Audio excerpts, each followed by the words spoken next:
수만 년 전 지구의 모습에 대한 궁금증을 품은 적 있다면 여러분은 확실히 혼자가 아닙니다. 과학자부터 고고학자까지 무수한 사람들이 이러한 질문에 대한 답을 찾기 위해 노력해왔습니다. 그래서 오늘의 비디오에서는 과거로의 여행을 통해 놀라운 고고학적 발견을 경험하고자 합니다. 이 비디오에서는 35만 년 전에 생명력이 있는 바이러스가 발견된 사례부터 550만 년 전에 동굴에서 50종 이상의 생물이 발견된 사례까지 소개하고 있습니다. 네, 여러분이 맞게 들었습니다. 그럼 이제 시작해 보겠습니다. 첫 번째, 세계 최대의 바이러스 시베리아, 깊은 지하의 3400년 전 영구 동결지대에서 부활한 바이러스는 실제로는 100피트 아래에 숨겨져 있었습니다. 거대한 얼음 아래에서 기다리고 있던 바이러스가 있었습니다. 수천 년 동안 그곳에 머물러 있었는데 그 사이에 지상의 세계는 변하고 동물들은 멸종되고 인류는 세계를 개발하여 이와 같은 오래된 바이러스가 여전히 존재할 수 있다는 것을 발견했습니다. 네, 과장 없이 말하고 있습니다. 이 바이러스는 약 3만 년 전에 발견되었습니다. 이를 발견한 인류는 지중해 미생물학 연구소의 장 미셸 클라비와 샨탈라 베레를 비롯한 프랑스 연구팀이었는데 그들은 2000년에 시베리아의 추코트카 지역에 있는 은둔 지점인 아누스를 조사하기로 결정했습니다. 이 팀은 고대 바이러스를 찾기 위해 아뉴강 옆에 얼어붙은 땅에 드릴을 꽂았습니다. 하지만 왜 고대 바이러스가 살아있을까요? 바이러스에 대한 것은 생존에 대한 회색 지대인데요. 생존을 위해서는 살아있는 세포가 필요하지만 그 외에는 그냥 거기 있을 뿐으로 종자가 싹트기를 기다리는 것과 비슷합니다. 그래서 좀비 바이러스. 네, 그렇게 부를 수 있습니다. 어쨌든 연구팀은 방사성 탄소 연대 측정을 사용하여 해당 지역의 토양이 3만 4천 년에서 3만 7천 년 사이라는 것을 확인했습니다. 더불어 10년 이상이 지난 후 그들은 그 영구 동결 샘플에서 단순히 어떤 바이러스가 아니라 생존 가능한 바이러스를 발견했다고 발표했습니다. 그리고 그것은 그들이 예상한 것과는 전혀 다르다는 것을 깨달았습니다. 클라비는 바이러스가 이렇게 오랜 시간 동안 생존하고 여전히 전염성을 유지할 수 있다고 믿었지만 이것은 다소 다르다고 말했습니다. 이것은 일반적으로 우리가 지금 가지고 있는 것들과 비교할 때 거대했습니다. 그리고 알고 계십니까? 2003년 이전까지는 모든 사람들이 바이러스가 초소형이고 화려한 현미경 없이는 보이지 않으며 세균보다 훨씬 작다고 생각했습니다. 그러나 이 바이러스인 피토바이러스 시베리쿰이라고 명명된 발견이 있었습니다. 이 최신 발견은 1.5 마이크로미터로 기록을 세우고 있습니다. 그리고 여러분은 생각할 것입니다. 하지만 그것은 아주 작은 크기 아닌가요? 바이러스로서는 거대한 크기입니다. 이 바이러스는 어두운 가장자리와 한쪽 끝에 독특한 플러그가 있는 타원형으로 거의 세균 세포만큼 큽니다. 이 바이러스는 다행히도 인간에게 해를 끼치지 않지만 아메바와 같은 단세포 생물에 대한 독특한 갈증을 가지고 있습니다. 그것은 아메바를 침략하고 그들의 내부 부분을 탈취하여 자신을 복제하고 결국 숙주 세포가 파열되어 새로운 바이러스가 계속된 사이클을 만들어냅니다. 이 거대 바이러스의 흥미로운 점은 호스트 아메바를 선택하는 간단함에 있습니다. 그들은 자신의 먹이를 감싸서 먹는 방식인 포식으로 먹습니다. 거대 바이러스는 그저 소비될 때까지 기다리면 되는데 이는 바이러스가 인간 및 다른 동물에 감염되는 방식과는 매우 다르며 우리의 세포가 침입자를 삼키지 않기 때문에 훨씬 더 복잡한 과정이 필요합니다. 이 제한 때문에 거대 바이러스는 뭐랄까 거대합니다. 그들은 몰래 침투할 필요가 없으며 그들은 소비됩니다. 더구나 이 바이러스가 수십만 년 동안 극한한 추위에서 생존하는 것은 놀라운 내구성을 시사합니다. 생명의 일반적인 활동을 위한 장치가 없는 바이러스는 조건이 적절할 때까지 비활성 상태로 남아 있을 수 있으며 그들은 지구상의 모든 다른 생명 형태를 장기간 기다리기 위해 존재합니다. 뱀파이어의 불멸이 이러한 바이러스에서 영감을 받았음을 보여주는 것 같습니다. 그리고 형제, 그것은 좀비 살아있는 것이야. 살아있는 것이 아니야 라고 저에게 말하기 전에 잠시만 기다리세요.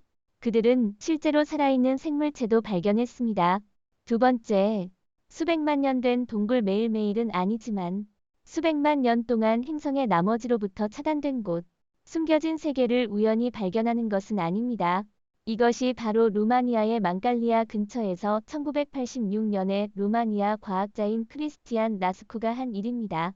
그는 무빌 동굴 MOVILE 케이블을 발견했습니다. 석회암 터널의 미로로 이루어진 비밀의 지하 왕국입니다. 당신은 안으로 들어가기 위해 18m 아래로 다이빙을 해야 합니다. 마치 다른 행성으로 발걸음을 옮기는 것 같은 느낌입니다. 동굴 안에서 숨을 쉬는 공기는 표면에서 익숙한 것의 절반만큼 밀도가 낮고 어디서나 강한 황홀향이 풍겨옵니다. 이것은 이 독특한 환경에 서식하는 화합성 박테리아라는 작은 생물체들 덕분입니다. 이들은 이산화탄소와 메탄에 살며 자신들의 집을 만듭니다. 수소화합 물이 가득한 위험한 환경 때문에 공기는 썩은 계란의 냄새가 납니다. 이곳은 오랜 시간을 지내기에는 사람 친화적인 장소가 아니지만 여기에서 더욱 미친 일이 벌어집니다. 이 동굴 깊은 곳에서는 태양빛 한 줄기도 들어오지 않고 생명이 살아남습니다. 이곳은 어둠에 담긴 세계로 전체 식물 연쇄가 박테리아로 시작됩니다. 이들은 평범한 박테리아가 아니라 특별한 박테리아입니다. 이들은 생존하기 위해 태양빛이 필요하지 않습니다. 대신 화학합성이라는 과정 덕분에 무기탄소를 에너지로 변환합니다. 이것은 광합성의 지하 버전과 같습니다. 화학 에너지를 위해서는 단지 태양빛이 필요합니다. 어쨌든 이러한 작은 박테리아 파워하우스는 전체 생태계의 기반이 됩니다. 그들은 동굴 벽과 물 표면에 두꺼운 매트로 자라며 동굴의 몇 가지 생물에게 뷔페를 제공합니다. 그곳에서는 전체적인 순환 과정이 이루어지는데 이 박테리아는 어떤 동물에게 먹히고 그 다음에는 곰팡이와 다른 박테리아를 지지하여 순환을 이어가게 됩니다. 그렇습니다. 고고학자와 과학자들은 이 동굴이 태양빛 없이 살아가기에 적응한 독특한 생물 60종 이상의 서식지라는 것을 발견했습니다. 이곳은 독립된 생태계입니다. 동굴거미, 달팽이, 정갈, 심지어 거미까지 다양한 생물들이 있습니다. 그러나 이 다양한 동굴 주민들 중에서도 한 종류가 두드러집니다. 이것은 바로 동굴의 왕이라는 호칭을 얻을 정도로 위대한 생물입니다. 이것은 우리가 일반적으로 말하는 돌벌레나 동굴 속에서 발견되는 무시무시한 곤충이 아닙니다. 이것은 독이 있는 지네입니다. 현재까지 나온 동굴의 가장 큰 생물로 명명되었습니다. 약 2인치를 조금 넘는 겸손한 길이에도 불구하고 이 지네는 처음 봤을 때는 그다지 특별해 보이지 않을 수 있습니다. 그러나 마일 동굴의 세계에서는 거인입니다. 그 이름 자체가 동굴의 왕으로 번역됩니다. 적응은 이 생물의 생존에 필수적이었습니다. 길게 늘어진 덕과 다리로 이 지네는 어둠 속을 탐험하고 사냥하며 독이 있는 물림으로 먹잇감을 잡습니다. 그의 식단에는 다양한 다른 동굴 주민들이 포함되어 있으며 그 중에는 동굴 등산갑각류, 거미 및 작은 딱정벌레도 있습니다. 그러나 크립톱스 스포크스를 실제로 흥미롭게 만드는 것은 그의 독특한 특징들입니다. 그의 털이 적은 몸부터 다리의 가시 이빨까지 특수한 해부학까지 그것은 모든 세부 사항이 수백만 년 동안의 진화에 의해 세밀하게 조정되었다는 것입니다. 유전적으로 이것은 동굴 밖의 그 어떤 친척과도 상당히 다릅니다. 환경에 관계없이 생존할 수 있는 방법을 증명하는 것이 이 종입니다. 자, 이제 좀비 바이러스와 고대지만 그렇게 오래되지 않은 진해에 대해 이야기했습니다. 지하에서 번성하는 벌레는 어떠세요? 세 번째, 가장 작은 벌레 과학자들은 남아프리카의 금 광산 심층에서 작은 벌레를 발견했습니다. 이 벌레는 지구의 지각 아래 1.3km 묻혀 있었습니다. 그들은 이것을 할리세팔로부스 메피스토라고 이름 지었습니다. 이 이름은 파우스트의 캐릭터 메피스토펠레스에게 영감을 받았는데 이 벌레와 마찬가지로 빛을 좋아하지 않았습니다. 이 이름은 완벽하게 납득할 만한 것입니다. 왜냐하면 이 작은 벌레는 우리 행성의 어둠 속 태양빛에서 멀리 떨어진 곳에서 자신의 집을 만들었습니다. 때로는 이것을 악마의 벌레라고도 하며 솔직히 그것을 더 자세히 살펴보면 왜 그런지 알게 됩니다.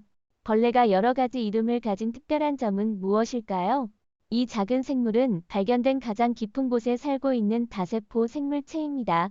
그는 바위의 액체로 가득 찬 균열에서 자신의 집을 만들었으며 박테리아를 먹어 살고 있습니다. 프린스턴 대학의 털리스 온스텝 박사가 이끄는 팀은 자신들의 발견에 매우 흥분했습니다. 그들은 15년 동안 우리 발밑에 어둠을 탐험했으며 특히 남아프리카의 초심 깊은 광산을 목표로 했습니다. 이러한 광산은 지구 안으로 1.8마일 이상 뻗어 있으며 끝없는 어둠과 거대한 압력이 특징입니다. 그러나 여기에서 그들은 우리가 다세포 생물체에게는 불가능한 조건에서도 복잡하고 번성하는 생명을 발견했습니다. 하지만 흥미로운 것은 악마벌레는 실제로 표면에는 존재하지 않는다는 것입니다. 그것은 참으로 심층의 아이이며 우리에게는 다른 행성의 표면과 마찬가지로 외계적인 환경에서 살고 있습니다. 이 작은 선충은 길이가 약 절반 밀리미터밖에 되지 않지만 그것이 먹이로 삼는 박테리아와 비교할 때 실제로는 거대한 존재입니다. 그리고 그 생존의 비결은 그 작은 크기에 있습니다. 지하 공간은 좁으며 바위의 균열은 최대면 밀리미터밖에 되지 않습니다. 그럼에도 불구하고 메피스토는 여기에 자신의 집을 만들었으며 아주 오래된 물원으로 이끄는 좁은 통로를 통해 이동합니다. 이 물원은 최소 2900년 전까지 거슬러 올라갑니다. 그들이 어떻게 지구 표면 아래 1km 이상 아래에 머물렀는지는 신비입니다. 하나의 이론은 선충이 이동하는 물과 함께 택시를 탔을 수 있다는 것입니다. 광업 활동에 의해 물이 더 깊이 그들을 끌어내리거나 간단히 말해서 그들의 박테리아 식품원을 따라서라는 가능성이 있습니다. 연구자들은 선충을 연구실로 가져와서 이 작고 간단한 생물체가 아직도 기어다니고 있다는 것을 발견했습니다. 그리고 그들은 그것에 대해 꽤 흥미로운 것을 발견했습니다. 이 선충은 무성생식으로 번식합니다.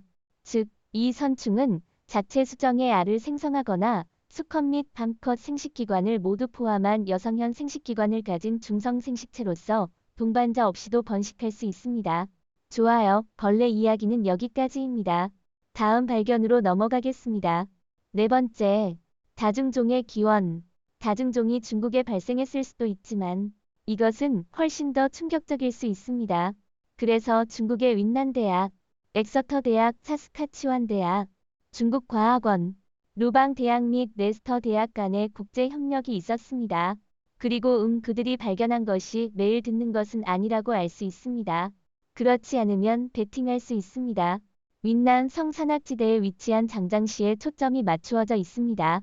그리고 그들이 말하고 있는 것은 무엇인지요?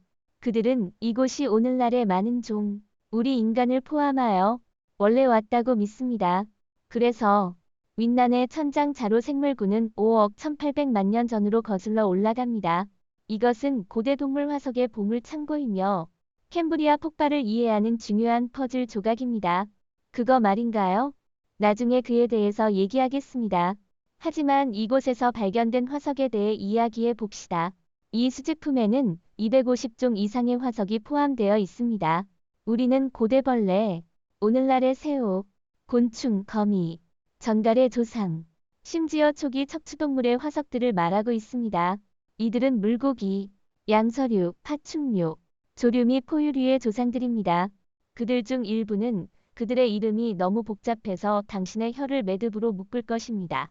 그럼에도 불구하고 전문가들은 이 장소가 캠브리아 폭발 중에 복잡한 생명의 탄생지를 표시한다고 생각합니다. 이는 지구 역사상의 결정적인 장면 중 하나로 약 5억 4100만 년 전 캠브리아 시대라고 하는 시기에 일어난 것입니다. 이 폭발은 이전에 일어났습니다. 대부분의 생명 형태는 꽤 간단했습니다.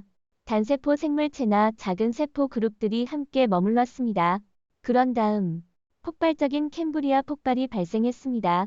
지구가 갑자기 다양한 복잡한 생물들로 가득 찬 생명으로 터져나왔습니다. 이것은 우리가 오늘날 알고 있는 동물의 초기 버전인 다양한 복잡한 생물의 최초 출현을 의미합니다. 이들은 발견된 화석입니다. 오늘날 생물들의 DNA 안에는 주요 동물 그룹이 처음 나타난 시기에 대한 단서들이 포함되어 있습니다. 그들이 살았던 세계는 꽤 스트레스가 많은 곳이었는데 변화하는 조건들이 그들을 빠르게 적응하도록 밀어붙일 수 있었습니다. 이야기는 창장 생물군에 대해 배울 때 더 흥미롭게 되는데 이것은 이전에 생각했던 것과는 다른 고대 생물들의 수집입니다. 이 동물들은 깊고 안정된 바다의 부분에서 살지 않았습니다. 그들은 북적거리는 산소가 풍부한 얕은 산출지를 그들의 집으로 부르고 있었습니다. 흥미로운 점은 폭풍이 그들 이야기의 역할을 한다는 것입니다. 이들을 활기찬 산출지 집에서 깊고 산소가 적은 물로 끌어내렸습니다. 이 드라마틱한 여정 덕분에 우리는 그들을 발견하고 연구할 수 있었습니다. 그들의 잔해는 진흙 속에서 특별히 보존되었습니다. 그리고 지금은 윈난성 산악지대의 뾰족한 땅에 위치해 있지만 과거 환경에 대한 증거를 발견하기 위해 바위코어 샘플을 조사함으로써 과거 해양 위의 증거를 찾았습니다. 이 환경은 이전에 생각했던 것과는 많이 다르며 이러한 생물들이 더 깊고 더 예측 가능한 물을 선호한다고 생각했던 것입니다. 이 발견은 말 그대로 100년 된 미스테리를 해결했습니다. 그러나 다음 것은 어찌되었든 충격적이지 않습니다. 다섯 번째, 지하 도시. 1960년대 터키의 한 작은 마을에서 닭이 도망간 것이 전체 도시의 발견으로 이어졌습니다. 마치 책 플롯에서 온 것 같은 일이 벌어졌습니다. 집을 리모델링하던 한 남자가 세계를 놀라게 할 비밀을 우연히 발견했습니다. 그는 집을 리모델링하면서 다른 많은 복잡성과는 달리 약간 다른 어려움을 겪었습니다. 그의 닭들이 계속 사라지고 있었습니다. 지하실에서는 도둑이 숨어 있거나 그의 닭 영혼을 소비하는 악한 영혼이 있었을까요? 그럴 리 없고 그는 지하실을 좀 더 파보기로 결정한 때에도 그것을 발견했습니다. 그가 찾은 것은 무엇일까요? 그의 지하실에 숨겨진 전체 지하 도시의 입구였습니다. 이것은 그냥 어떤 도시가 아니라 데린쿠유였습니다. 역사상 가장 큰 지하 도시 중 하나입니다. 결국 고고학자들은 마을 곳곳의 사람들의 집에서 이 지하 세계로 통하는 문을 600개 이상 발견했습니다. 그리고 이야기책에서 나온 것과 같은 것이 데린쿠유입니다. 이 도시에는 18층이며 커뮤니티가 필요로 하는 모든 것이 있습니다. 집, 건조식품을 위한 상점, 가축을 위한 곳, 학교, 와이너리, 심지어 예배당까지 있습니다. 그들은 신선한 공기와 물을 위한 정교한 시스템을 가지고 있었으며 이는 이 고대 건축가들이 얼마나 똑똑했는지를 보여줍니다. 이제 DERINKUIU는 언제 건설되었나요? 그것은 약간의 미스테리입니다. BC 370년에 작성된 일부 글에서 언급되었으므로 오랫동안 존재했습니다. 처음에는 거대한 식료품 저장고일 수도 있지만 시간이 지나면서 침입자로부터 안전한 피난처가 되었습니다. 이 도시에는 내부에서만 열 수 있는 거대한 돌문이 있었으며 침입자에 대비한 작은 구멍이 있었습니다. DERINKUIU를 지어낸 사람들은 누구인가요? 이것은 또 다른 질문입니다. 일부는 청동기 시대의 고대 그룹인 히타이트족이 위협을 받을 때 채굴을 시작했다고 생각합니다. 그러나 또 다른 강력한 그룹인 프리기아인들이 그것을 점령하고 대부분을 지었습니다. 수세기에 걸쳐 도시는 여러 번 소유권이 변경되었으며 7세기 이슬람 습격 중에 피난처로 사용되었습니다. 데린쿠유는 그 절정 시기에 무려 2만 명의 사람을 지지했습니다. 그러나 1923년에는 수천 년간의 사용 끝에 도시가 버려졌습니다. 마지막으로 거기 살았던 카파도키아 그리스인들은 그리스에서 터키 전쟁 중에 떠났습니다. 오늘 이 고대 지하 도시는 방문객들에게 열려 있습니다. 1985년에는 유네스코 세계유산 목록에 추가되었습니다. 이곳은 말 그대로 역사를 걸어다닐 수 있는 곳입니다. 솔직히 이것은 제가 가장 좋아하는 고고학적 발견 이야기입니다. 그러나 다음 것은 거의 뒤를 이지 않습니다. 다른 흥미로운 이야기가 있나요? 댓글로 알려주세요. 이제 다음으로 넘어가겠습니다. 여섯 번째는 2억 5천만 년 전의 용화석입니다. 고대 생물의 화석을 발견하는 것은 요즘에는 큰 뉴스가 아니죠. 우리는 몇 년 동안 모은 다양한 공룡 뼈를 가지고 있습니다. 그러나 정말 흥미로운 것은 무엇일까요? 사람들이 용을 떠올리게 만드는 화석을 우연히 발견하는 것입니다. 그리고 잠깐, 정확히 그런 일이 벌어졌습니다. 약 2억 4천만 년 전 중국에서 용으로 연상되는 화석이 발견되었습니다. 그것은 너무 긴 목 때문에 용으로 별명을 얻었습니다. 공식적으로 공룡 동양인이라는 이름을 받았습니다. 그것은 삼대기 시대의 16m 길이의 물고기가 있는 파충류였습니다. 몸과 꼬리를 합친 것보다 더 긴 목을 가지고 수영했습니다. 그것은 다리 대신에 플리퍼를 가지고 있었고 32개의 별도의 척추로 이루어진 목을 가지고 있었습니다. 이 생물이 왜 이렇게 긴 목을 가졌는지 정확한 이유는 아직도 과학자들 사이에 논란의 여지가 있지만 그들은 이것이 아마도 바위로 가득 찬 물에서 먹이를 찾는데 도움이 되었을 것이라고 생각합니다. 어떤 사람들은 이긴 모기 사냥에 큰 도움이 되었을 것이라고 생각하여 뱀처럼 물속의 좁은 곳에 자신을 밀어 넣을 수 있었습니다. 심지어 하나의 화석의 위장 부분에서는 물고기 잔해도 발견되었는데 그것이 상당한 해양 포식자였음을 시사합니다. 플리퍼 지붕이 그 아이디어를 지원했습니다. 이 발견은 베이징의 척추동물 고생물학 및 고인류학 연구소의 이춘 교수에 의해 이루어졌습니다. 그는 그가 작은 척추를 석회암판에서 발견했을 때 소방총을 놓고 있던 중국의 구주의 작은 마을에 있었습니다. 현지 농부들이 그에게 그것과 비슷한 더 많은 바위를 보여주었고 그것이 이 종의 뼈를 조립하기 시작한 곳입니다. 그리고 생각해보면 우리가 용이라고 부르는 것은 실제로 날 수 있는 공룡일 수도 있지 않을까요? 아니면 이 경우에는 순수한 신화가 아니라 수용할 수 있는 것일까요? 아마도 그 이야기들은 실제로 현실에 기초했을지도 모릅니다. 또한 공룡 같은 화 전통적인 중국 용 사이의 닮은 점은 무시할 수 없습니다. 결국 그것은 정말로 궁금한 생각이라고 할 수 있습니다. 그렇지 않나요? 번호 7. 노예 고대 도시에서 발굴된 노예의 초기 증거 중 하나입니다. 고대 도시 폼페이 아키텍처 파크의 고고학자들은 최근 놀랄만한 그러나 마음 아픈 발견을 했습니다. 그들은 감옥 제빵소를 발견했습니다. 그것은 그냥 어떤 빵집이 아니었습니다. 여기에는 노예들이 당나귀와 함께 가두어져서 곡식을 갈아내는 곳이었습니다. 이 곡식은 빵을 만들기 위해 사용되었습니다. 이 방은 아주 작았고 높은 곳에 작은 창문이 있었는데 모두 철창으로 가려져 있었습니다. 바닥을 자세히 보면 아직도 동물이 시간을 끌기 위해 눈가리개를 하고 서로 협력하여 몇 시간 동안 동그랗게 돌아다녔던 자국을 볼 수 있습니다. 이것은 정말 잘 유지되어 있고 벽에 아름다운 그림이 있는 훨씬 더 큰 집의 일부였습니다. 그런데 바로 그곳에 노예들의 생활 공간이 있었습니다. 폼페이의 감독인 가브리엘 주크트리갈은 이 발견이 고대 노예의 혹독한 현실에 대해 심각하게 생각하게 만든다고 공유했습니다. 그는 이 장소를 발견함으로써 억압되어 노예로 강제된 사람들이 한때 거기에서 살고 일했다는 사실을 우리에게 상기시켰다고 말합니다. 그러나 이것은 폼페이에서 노예들이 어떻게 살았는지에 대한 증거가 처음이 아닙니다. 조금 전에도 이미 노예들이 자는 작은 방과 당시 중산층으로 간주되었을 집이 발견되었습니다. 기억하세요. 우리는 서기 79년로 거슬러 올라가는 문명에 대해 이야기하고 있습니다. 우리가 폼페이에 대해 이렇게 많이 알고 이러한 장소를 발견할 수 있는 유일한 이유는 바로 79년에 발생한 거대한 재앙 때문입니다. 그 해의 화산인 베수비우스가 폭발하여 주변 모든 것을 잿더미로 덮었습니다. 그것은 고대 로마인들의 생활을 마치 스냅샷을 찍는 것처럼 보존했습니다. 이 발견은 지중해 지역에서 고대의 노예가 삶의 큰 부분이었음을 증명하는 것입니다. 예를 들어 기원전 450년경의 아테네에서는 각각 4명의 사람 중 1명이 노였습니다. 그 시대 한 도시에서 자유 없이 살았던 사람은 88만 명에서 100만 명 사이였습니다. 그러나 기원전 하나 세기 후반에 다가오면 이 숫자는 더욱 놀라웠습니다. 사슬에 묶인 사람들은 최대 150만 명까지 올랐으며 인구의 4분의 1을 차지했습니다. 하지만 중요한 점 하나를 기억하세요. 당시에는 노예가 피부색에 따라 구분되지 않았습니다. 불공평하고 혹독했지만 사람들은 다른 이유로 노예가 되었습니다.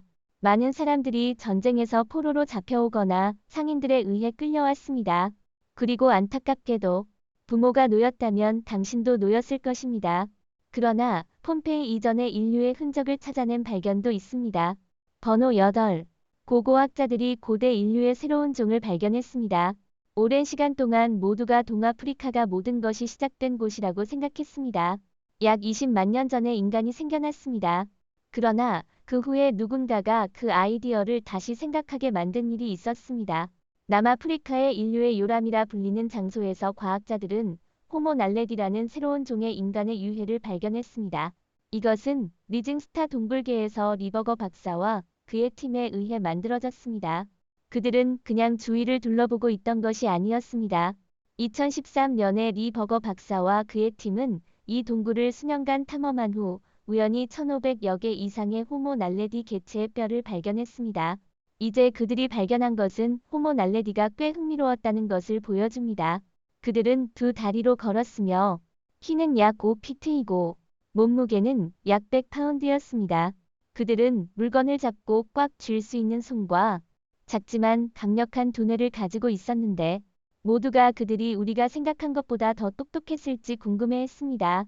그러나 여기서 더욱 흥미로운 점은 호모 날레디가 보기에 자신들의 죽은 사람들을 묻었다는 것입니다. 네, 왜냐하면 고고학자들은 동굴 안에 묻힌 해골들이 있는 얕은 구덩이를 발견했습니다. 그리고 그뿐만 아니라 동굴 벽에 어떤 종류의 기호가 새겨져 있었습니다. 이 발견은 인류 진화의 전체 이야기를 뒤흔들었습니다. 그리고 알고 보니 호모 날레디는 우리 호모 사피엔스와 호모 에렉투스, 심지어 네안데르탈인과 함께 30만 년 전쯤 살았습니다. 이러한 종들이 서로 어울렸을까요?